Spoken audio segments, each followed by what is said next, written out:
자, 오늘은 에스겔서를 펴놓고 있는데요.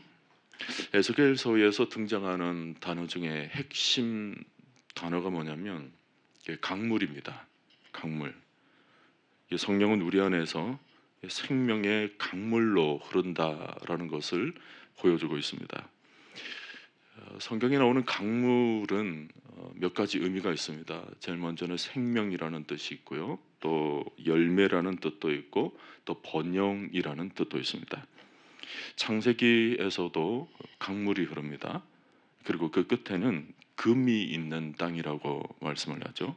결국 뭐냐면 하나님은 우리에게 좋은 것을 얻도록 흘러가게 만들어 주신다, 그런 의미죠. 악령 사탄은 물을 싫어합니다. 그래서 악령은 우리 마음을 메마르게 만드는 거예요. 자, 오늘 본문을 보면 성전 문지방에서부터 물이 흘러나오는데 그 물이 어디서부터 흘러나오는가? 물의 근원이 중요하죠. 모든 문제의 출발, 근원이 중요한데 그 근원에서부터 출발하니까요. 그래서 우리가 문제가 오더라도 그 근원을 거슬려 올라가서 살펴보면 답을 얻을 수가 있습니다. 물의 근원.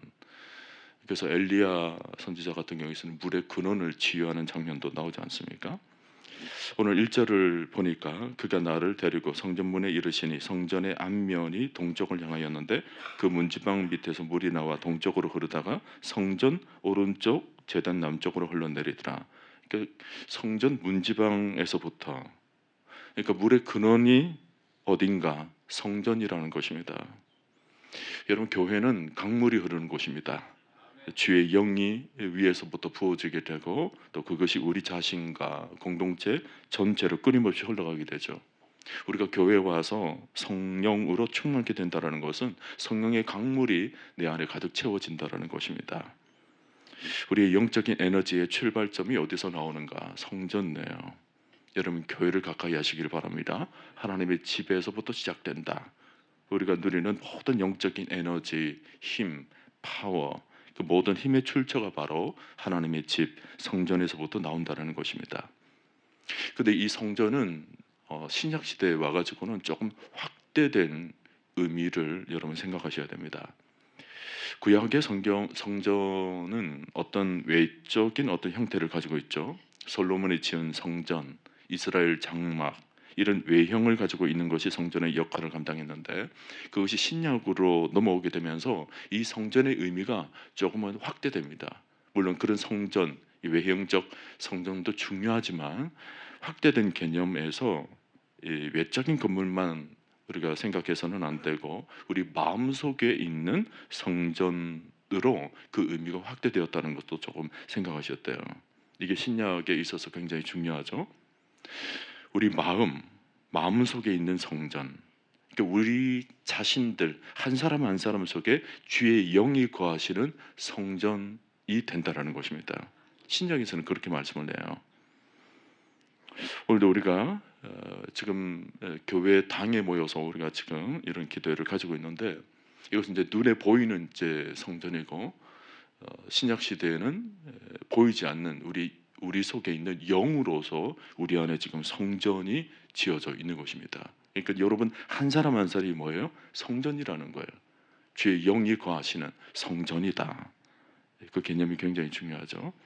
그러니까 우리 속에 주의 영이 거하시기 때문에 우리 마음이라는 것이 굉장히 중요합니다. 우리 속사람이라는 것, 성령의 강물이 흐르는 곳이 되어야 된다는 거예요.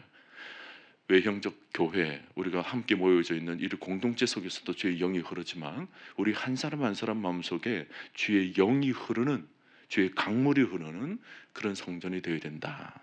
그러니까 마음을 지켜내는 것이 굉장히 중요하죠. 우리가 잠언서에서 보면 잠언 4장 23절에 모든 지킬 만한 것 중에 더욱 네 마음을 지키라. 생명의 근원이 이에서 남이라 그랬습니다. 생명의 근원, 성령의 강수가 우리 속에서 솟아나야 되기 때문에 마음을 잘 지켜야 된다. 우리 마음을 지키지 못하면 뭐예요? 메말라 버리죠. 이번 그 겨울에 강원도 물 수원이 메말랐던 적이 있습니다. 사람들이 굉장히 어려운 삶을 살았다고 그래요. 그 남대천 그 오봉 저수지가 메마르게 되면서 강원도에서는 아주 물이 극도로 귀해졌던 그런 시간을 가졌었습니다. 우리 속에도 물이 메마르게 되면 우리 심령이 뭐예요? 바짝 마른 인생이 되는 거죠. 그러므로 우리 각자 마음을 굉장히 중요하게 다뤄야 됩니다. 외적인 환경, 어떤 외적인 분위기, 뭐 이런 것들은 무시할 수는 없지만 모든 은혜의 출발점이 우리 마음에서부터 이 생명의 강수가 흘러야 되기 때문에 모든 지켜야 될 것들이 우리 마음이다. 자, 오늘날 교회 성도들의 신앙의 약점이 뭐냐면 신앙의 개별적인 능력이 굉장히 약하다라는 것입니다. 집단을 의식하고 그 집단에 의해서 신앙을 또 유지해 나가는 그런 경향들이 있어요. 이 공동체 속에서 그 신앙을 유지해 나가는 거죠. 물론 공동체 신앙도 중요합니다. 주님께서 교회를 세우신 이유가 그거니까요.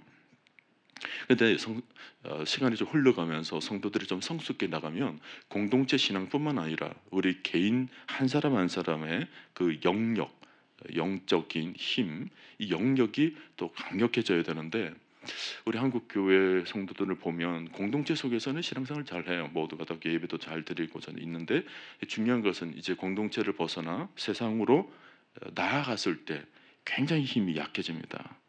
내면이 약해요. 집단적 신앙이 너무 치우쳐 있다 보니까 영적 홀로서기가 굉장히 약하다는 것입니다. 지금처럼 예배도 잘 드리고 기도도 잘해요. 이런 뭐 득세하면서 시간을 잘 보냈습니다만은 끝마치고 난 뒤에 세상으로 가면서 다 그냥 내가 언제 기도했냐 식으로 세상 속에서는 영성을 그냥 까먹어 버리죠. 아무도 없을 때, 나 혼자 있을 때 우리의 내면이 약해지는 모습.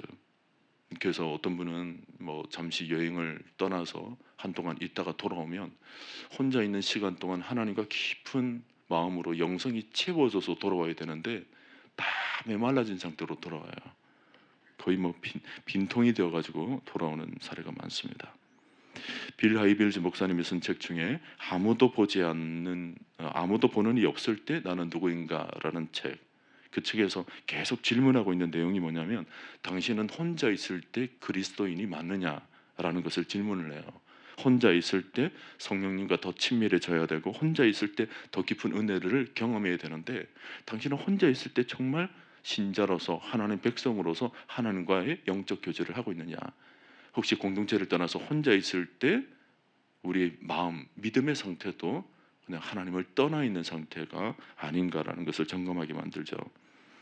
우리는 전체도 중요하지만 홀로 있는 가운데서도 깊은 영성을 체험할 수 있기를 바랍니다. 계속 내 안에서 공동체뿐만 아니라 우리가 홀로 있는 시간에도 계속 내 안에서 아주 생명의 강수가 흘러 넘쳐야 되는 것입니다. 왜냐하면 우리가 교회에 있는 시간보다 세상에 있는 시간이 굉장히 많죠. 주일날 하루 있는 것보다 6일 동안 세상에 있는 시간이 많고요. 그러니까 세상 속에서 이 흘러 넘치는 영성을 가진다는 것 매우 중요합니다. 자, 물이 흘러가야 하는 곳이 어디냐? 교회당 안뿐만 아니고 우리 속에서부터 흘러나와서 이것이 세상으로 지속적으로 흘러나가야 된다는 것입니다. 그러니까 내 안에 있는 충만함뿐만 아니라 이것이 흘러서 가정으로 또 직장으로 모든 삶터 가운데서도 흘러 넘쳐야 된다.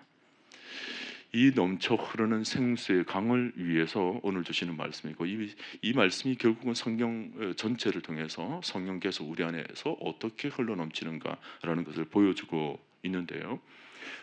신약에 가서도 우리 주님께서 하신 말씀이 있어요.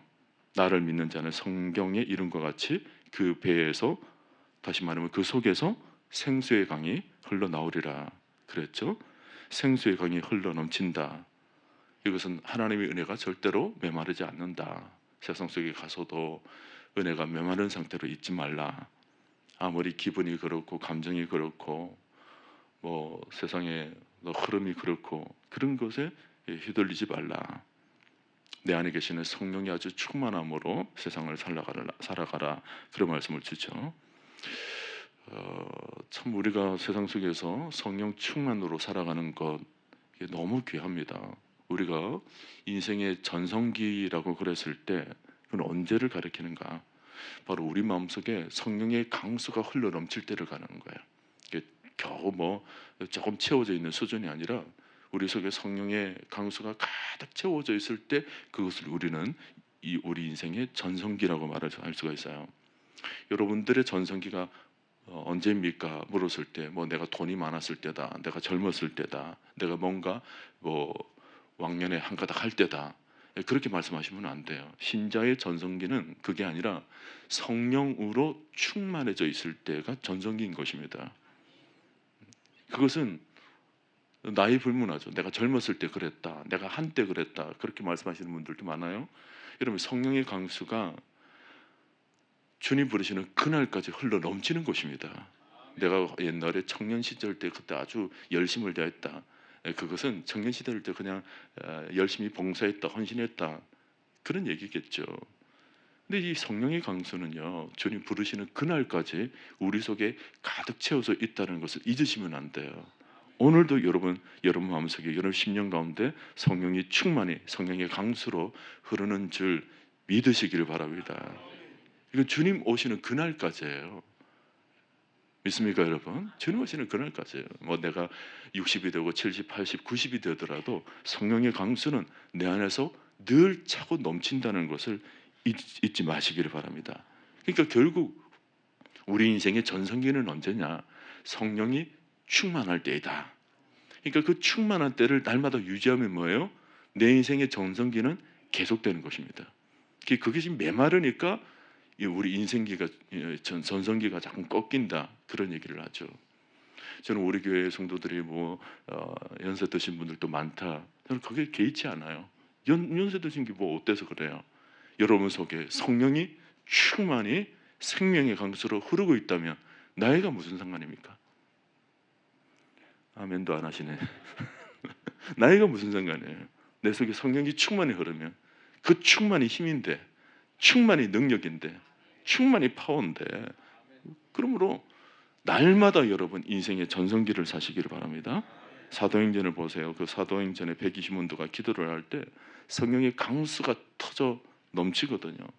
강수가 터져 넘치니까 온 도성을 파고 들면서 온 대지를 적셔버리는 것입니다. 성도의 삶이 이래야 돼요. 우리 속에서 있는 성령의 강수가 아주 터져 넘쳐서, 본물같이 아주 터져 넘쳐서 여러분이 있는 곳에 그냥 생수의 강으로 그냥 적시게 되는 그런 역사. 오늘 여러분 가정도 생명의 강으로 아주 적셔지게 되기를 바랍니다. 아주 풍성한 생명의 강물을 흘러 넘쳐야 되는 거예요. 생수, 생명의 강. 믿습니까, 여러분?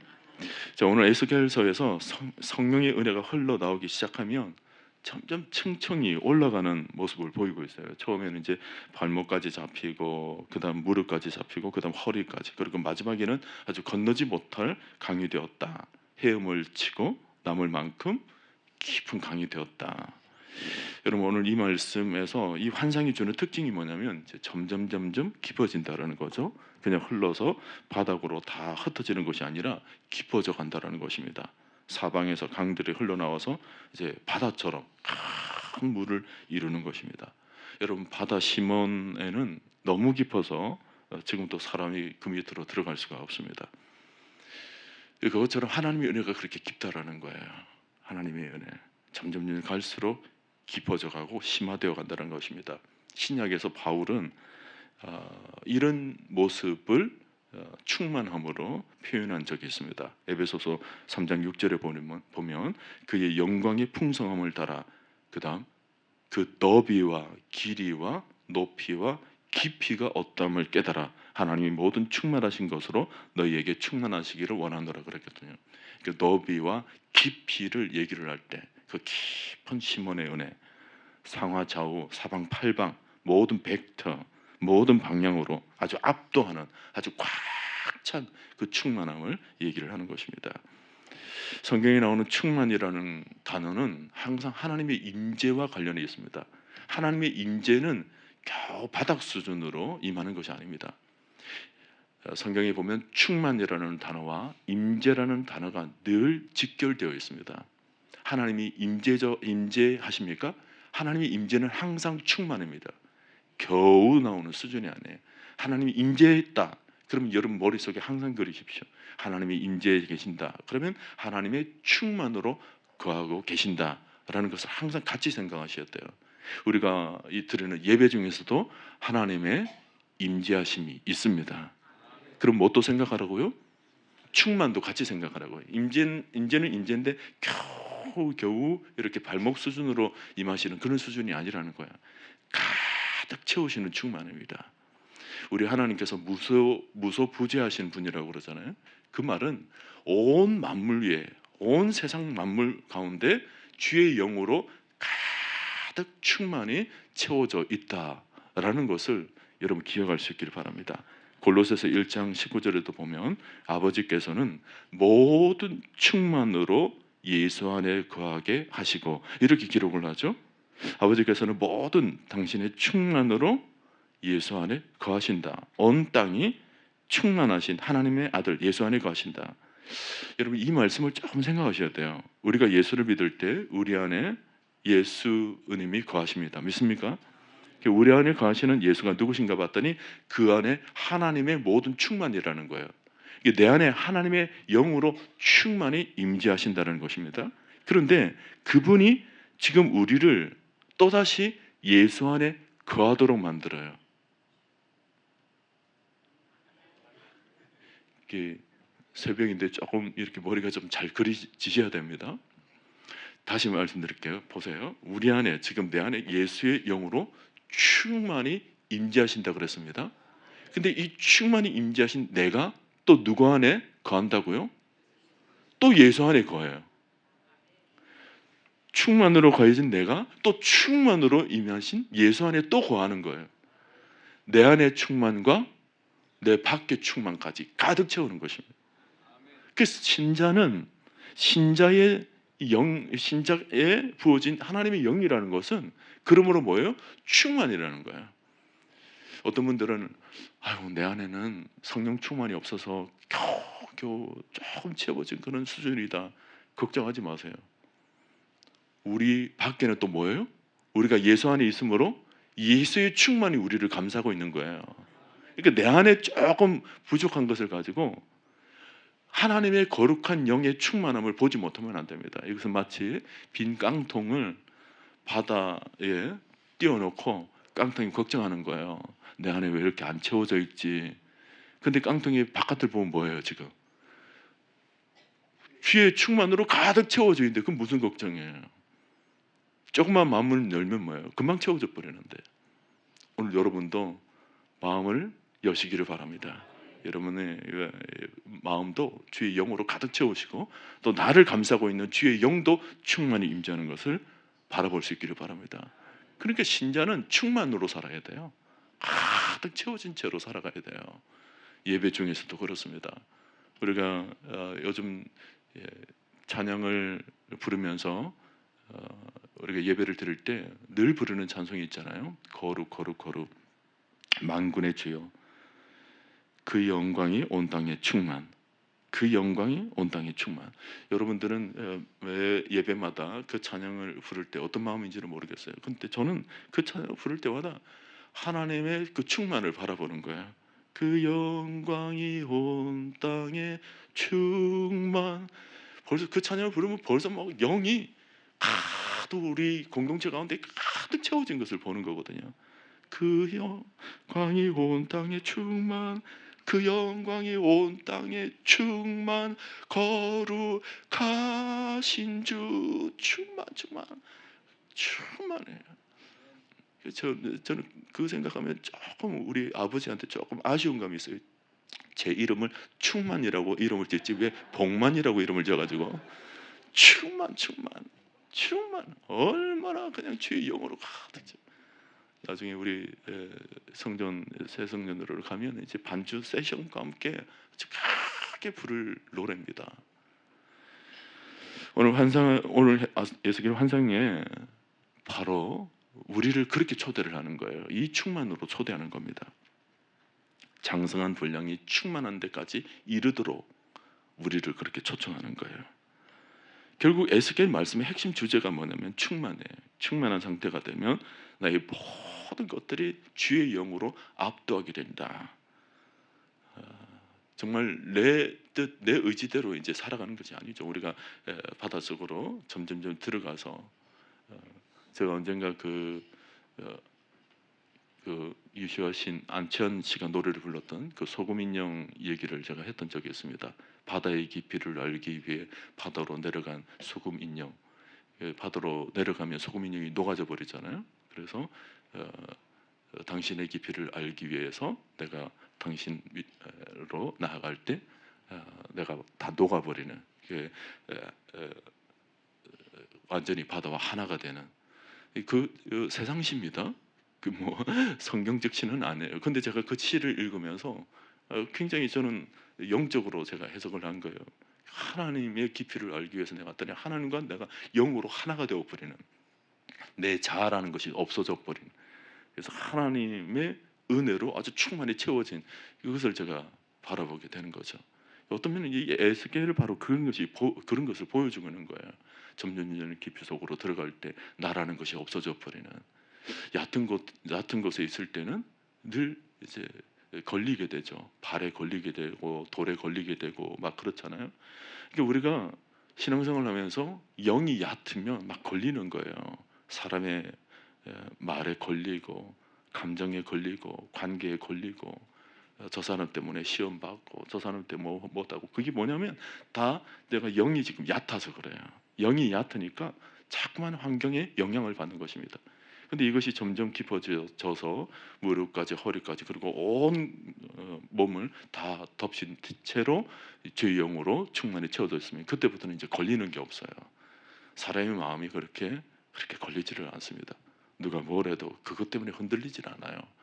다 그냥 안아내는 거예요. 넓은 바다가 되는 겁니다. 다 안아내는 거죠. 저는 우리 성도들이 좀 넓어지기를 바랍니다. 저 겉으로 드러난 자랑한 것 때문에 너무 흔들리지 말고 세상을 살면서도 좀 넓게 살아야지 자만한 것 때문에 흔들리고 마음 상하고 속상하고 그럴 필요 없어요.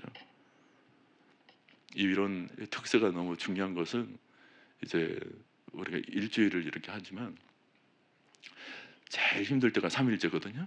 3일째 이 고비를 딱 넘겨야 되는데 3일째 대부분 육체의 한계가 점점 옵니다. 근데 육체의 한계를 이제 뛰어넘는 거예요. 그러면 이제 목요일 때는 이제 몽롱해지는 거예요. 육체적으로 그렇습니다.